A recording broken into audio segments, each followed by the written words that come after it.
तो भाई गोटे कमेंट आसाला ये क्वेश्चन आंसर करने सी कहते कि क्वेश्चन आरआई एग्जाम आसाला।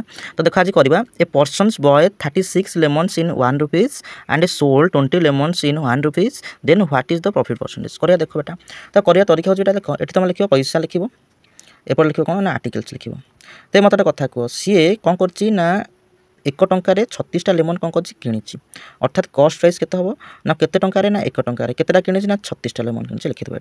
तापर तुम काम होता कहला ना 1 टंकार 20टा लेमन बिक्री कर अर्थात सेलिंग करते टंकार ना सर से 1 टंकार 20टा लेमन कौन कर बिक्री कर हो तुम काम होता कि तुम कौन कर ना क्रॉस मल्टीपल कर यानी कि 20 कौन कर ना 1 को मल्टीप्लाई कर 20 के केते होची 20 लिखो बेटा 20 यानी कि 36 को 1 मल्टीप्लाई कले होचे 36 ताले आम कौन शिखिले ना कस्ट प्राइस 20 होता बेले सेलिंग प्राइस होची 36 यानी कि केते अधिक ना सर 16 अधिक अर्थात ये जो 16 रे कस्ट प्राइस के ना 20 मल्टीपल कौन डिवाइड करदेव 20 इंटू कौन करदेव ना 100% करदेव ये जो रिजल्ट आसो सी हम प्रॉफिट परसेंटेज ठीक अच्छे। यानी कि 20 काटले के ना 20 पंचा हो 100 यानी कि 16 पंचा हो 80% यानी कि ऑप्शन नंबर डी हम करेक्ट आंसर। जब वीडियो भल लगे तो लाइक कमेंट शेयर सब्सक्राइब भूलिए। Thank you.